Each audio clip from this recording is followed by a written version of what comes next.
Depend করে হচ্ছে যে পারসেপশনের উপরও। আমরা যদি সাংবাদিকদের জায়গা থেকে আমরা ব্যাপারটা দেখি যে নিরপেক্ষভাবে আমরা যদি বিচার কাজ বা অপরাধমূলক কাজগুলি আইন শৃঙ্খলা বাহিনীর জন্য বা আদালতের জন্য রেখে দেই, তাহলে কিন্তু আমরা দেখব কয়েকদিন আগে একটা প্রেস ক্লাবে আক্রান্ত লোকেরা যখন পুলিশের সাহায্য চেয়েছেন তাদেরকে জেলে পুরে দেওয়া হয়েছে। তাদের মধ্যে একজন সাংবাদিক রয়েছেন, একজন রাজনীতিবিদ রয়েছেন। এটা তো হয়েছে। বাংলাদেশের সাংবাদিকদের বিরুদ্ধে যাদের অভিযোগ করা হয়েছে তাদের 11 মাস, 11.5 মাস, 14 মাস, এখন 14 মাস, রাইট, তাদের জামিন হয় না। এটা তো হইতেছে তো শফিক ভাই। মানে আপনি পরিসংখ্যান এবং মানবাধিকার যদি আলাদা করে সাংবাদিককে কি তার সাংবাদিকতার জন্যই কি অ্যারেস্ট হচ্ছে নাকি অন্য বিষয়ে অ্যারেস্ট হচ্ছেন, এটা তো পুলিশ বলবে। পুলিশের সেই ইখতিয়ার আছে এবং পুলিশ এটা নিয়ে অনেক বলছেও। আর কিছু কিছু কেস যেগুলো জামিনের আসছে যে জামিন পাচ্ছেন না, বা কিছু কিছু ক্ষেত্রে অনেকের এগেনস্টে মার্ডার কেস দিয়েছেন। এবং আবারও বলি, এই কেসগুলো কিন্তু গভর্নমেন্ট দেননি। মার্ডার কেসগুলো বেশিরভাগই ইন্ডিভিজুয়াল যারা ভিকটিম তাদের ফ্যামিলি দিয়েছেন। তো সেইগুলো ক্ষেত্রে অনেকে জামিন পান নাই। সেই জন্য তো আমরা এই আইনের কিছু চেঞ্জ এনেছি, এনে 173 কি জন্য সিআরপিসির 173-এর আমরা আরেকটা সি বা 3 একটা ধারা যোগ করে এটা যাতে খুব দ্রুত ডিসপোজ অফ করা যায়। এবং এর জন্য আমার মনে হয় 40-50 জনের এটার ইনভেস্টিগেটিভ রিপোর্ট চলেও গেছে।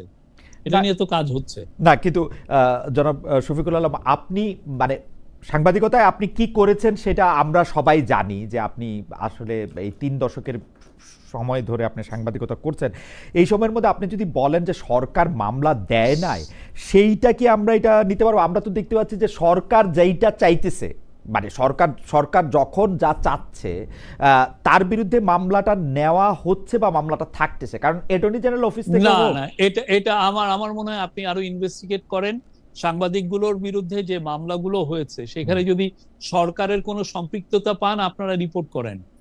আমরা যেটা জানি যে জুলাই আগস্টে যারা খুন হয়েছেন, যাদের উপরে যাদেরকে গুলি করা হয়েছে, তাদের ফ্যামিলিগুলো এই মামলাগুলো করেছে। এবং এই ক্ষেত্রে আমি নিজে কিছু জিনিস আমার নিজে আপনার সাথে কথা বলা তো আনন্দদায়ক। আমি নিজে এখন যদি নাম বলি, যে ধরেন 71 টিভিতে কাজ করতেন শাকিল সাহেব বা তার স্ত্রী ফারজানা রূপা, তাদের 14 মাস বা 15 মাস ধরে তাদের বিরুদ্ধে মামলাটা কি হত্যা মামলা, খুনের মামলা?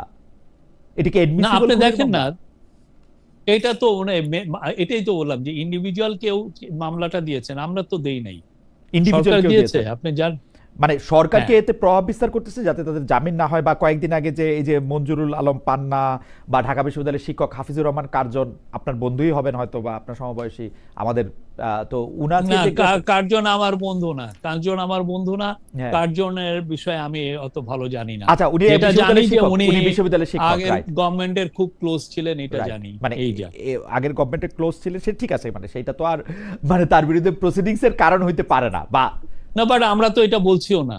তার বিরুদ্ধে পুলিশ যেটা ইনভেস্টিগেট করে যেটা পেয়েছে সে অনুযায়ী তারা চার্জ এনেছে। ওকে, মানে সে অনুযায়ী তারা, আপনি মনে করছেন সরকারের মধ্যে থেকে কোনো মানে প্রভাব বিস্তার করা বা আদালত মানে কে বলে দেওয়া, সেটা আপনি আমাদের মাননীয় ল অ্যাডভাইজারকে জিজ্ঞেস করেন, বা যারা কোর্ট সংক্রান্ত যারা দেখেন ওনারা। আমি সুপার জানি এগুলো বিষয়ে সরকার ইনফ্লুয়েন্স করে না।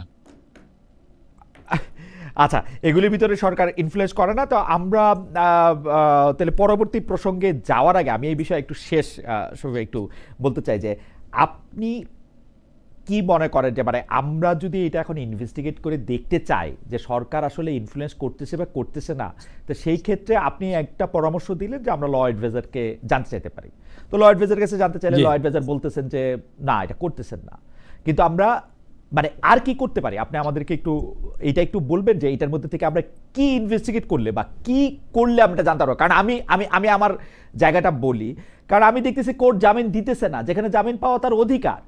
জামিন কেন দিতেছে না? কোর্ট বলে ভয় পাচ্ছে। এখন ভয়টা কাকে পাচ্ছে এটাও আমি বুঝি না। কিন্তু কারণ হচ্ছে তার বিরুদ্ধে মামলা চলুক।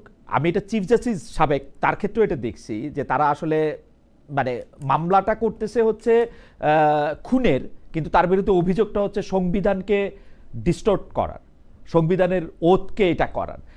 আমরা কি করতে পারি এটা যদি একটু বলতেন, যে মানে এটার মধ্যে থেকে ইনভেস্টিগেশনটা কি করব? মানে আমরা তো আর জজ সাহেবকে গিয়ে জিজ্ঞেস করতে পারি না যে আপনি এটা কিসের জন্য দিতেছেন না, আমরা এটা আদালতে বসে থেকে শুনতেছি না, যে না, একটা একটা মানুষ, একটা যদি তার বিরুদ্ধে অনেকগুলো অভিযোগ থাকে, অনেকগুলো কারণেই তো কোর্ট জামিন না দিতে পারেন। এটা কোর্ট আপনাদেরকে বলবে, বা আমি তো বললাম এটা ল মিনিস্ট্রি বলবে। ওকে, এটা ল মিনিস্ট্রি বলবে। ওকে, আমরা